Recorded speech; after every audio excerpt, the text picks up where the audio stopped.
तो हम सभी ने सुन रखा है कि जब शिव जी की शादी हुई थी तो बाबा बनकर आए थे।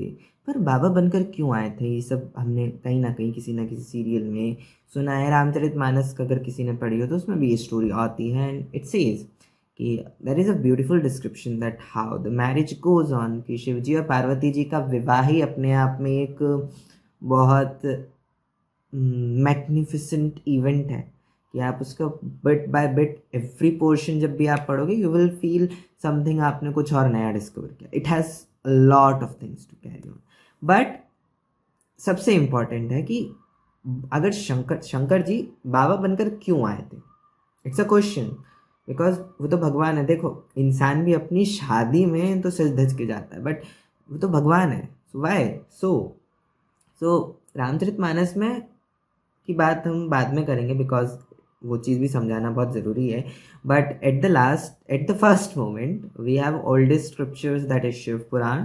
शिव पुराण मेंशन करती है कि जब शिव जी और पार्वती जी की शादी होती है, सेम तरीके बहुत सिमिलर स्टोरी है। That is whole part of it that is called, जो स्कंद होता है, जो सैंक्टो होता है, वो पूरा उसी चीज़ पर डिपेंडेंट है कि हाउ पार्वती माता कैसे जन्म लेती हैं, कैसे वो तपस्या करती हैं, कैसे वो कहानी आगे बढ़ती है। But in that case what happens कि शिव जी जब तैयार होकर आते हैं, देखो, he is a God, he is Almighty.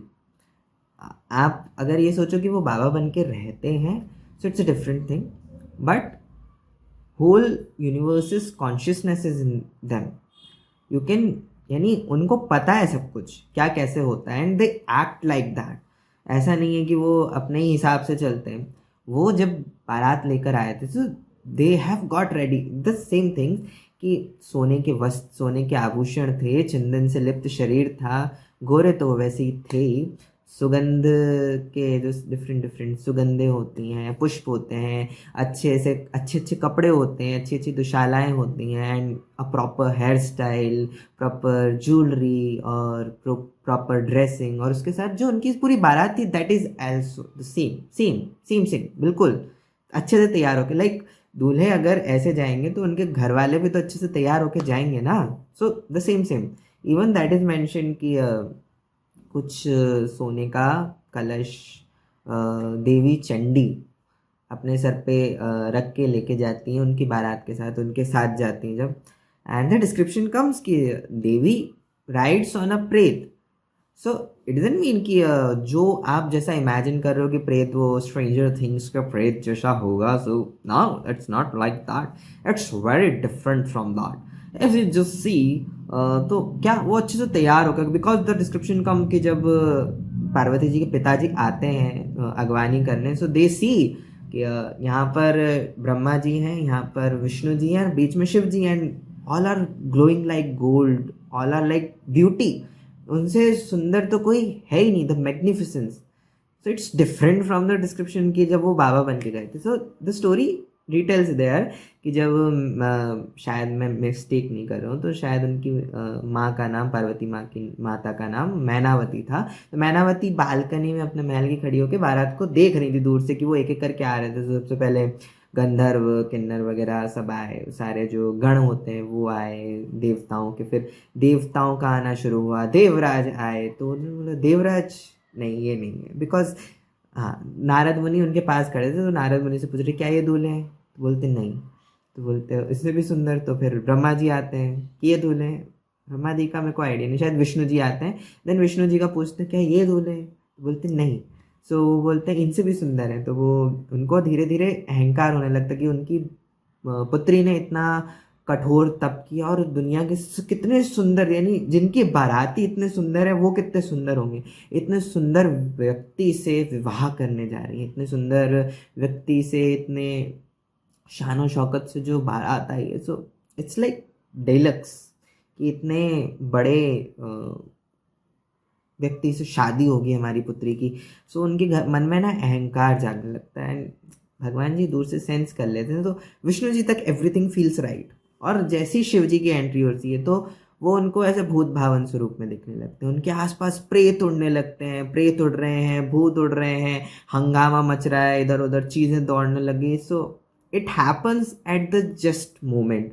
पूरे रास्ते अगवानी तक बारात एकदम अच्छे से आई, and at the moment entering the door the scene changes, because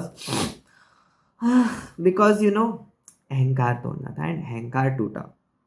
now the thing comes, शादी होती है, ऑब्वियसली होती है, हाउ होती है, बट वो सच धज के आते हैं, जैसे तैयार होके आते हैं. बट इफ यू जस्ट सी कि चश्मे ऊपर टिक जा टिक जा टिक जा, okay. So the main thing happens कि रामचरितमानस में डिस्क्रिप्शन आता है कि शिवजी वहीं से भूत भावन स्वरूप में आते हैं. सो इसका एक क्लियर डिस्क्रिप्शन है कि शिवजी ने जो रामचरितमानस में डिस्क्रिप्शन दिया है कि कानों में बिच्छू थे, गले में सर्प था, हाथों पे सर्प थे, यहाँ पे सर्प थे, all of this that. But description Shiv Purana में भी आता है कि यही जो चीज़ें थी ना, यही सुंदर चीज़ों में परिवर्तित हो गई थी. जो हम जिन चीज़ों को सुंदर थे, वही जो सर्प थे बाजूबंद के रूप में, वही सोने के बाजूबंद बन गए थे, कुंडल बन गए थे बिच्छू, और जो सब था ना, that all converted into a beautiful thing. And वो सब सही है. वो जो भस्म थी वो चंदन बन जाती है, जो वो मृगछाल पहनते हैं वही सुंदर वस्त्र बन जाता है. And this description comes in Shiv Puran. So that is not wrong. वो वही चीज़ें पहन के आए थे, इट जस्ट उसको कब किसने किस रूप में देखा. And for the sake of story, भक्ति रस में आप जिस रूप से जिस चीज़ को देखना चाहते हो, वो चीज़ उस रूप में कन्वर्ट हो जाती. जस्ट लाइक कि अभी तक जिनको, यानी जब विकार आते हैं तो आपको चीज़ें विकृत दिखती हैं, और जब मन में शुद्ध भाव होते हैं तो आपको हर चीज़ सुंदर दिखती है. जस्ट लाइक कि जब राजा हिमवान गए थे, उनके मन में अहंकार नहीं था, तो उनको सब सुंदर ही दिखा. पर रानी मैनावती को जिस स्पेसिफिक चीज़ के लिए अहंकार था ना, भगवान के जो जितने क्लोज होते हैं ना, भगवान उतनी जल्दी उनका अहंकार तोड़ते हैं. सो दैट्स वाई उनको जैसे ही वो दिखे तो वो उस रूप में दिखे, क्योंकि उनके मन के विकारों का नाश करना था. तो विकारों का नाश दूसरों, जब विकृतियों का प्रहार होता है और उनके से पता चलता है कि क्या होता है, then we get to know. तो उनका अहंकार तोड़ना था, तो अहंकार टूटने के लिए, उस विकार को हटाने के लिए, उनके रूप में जो विकार वाली चीज़ें थी वो उनको विकृत दिखने लग गई थी. तो वो सुंदरी, हर चीज़ सुंदर ही थी. इट्स जस्ट कि आपके मन में उस टाइम क्या फीलिंग थी, and according to that feeling आपका रिजल्ट निकला. द रिजल्ट वॉज कि आपको थोड़ा डिससेटिस्फैक्शन हुआ. And there are different different descriptions. It's one of a theory और वन ऑफ अ डिस्क्रिप्शन जो आप ले सकते हो टू एक्सप्लेन कि रामचरितमानस शिव पुराण में इतना अंतर क्यों है.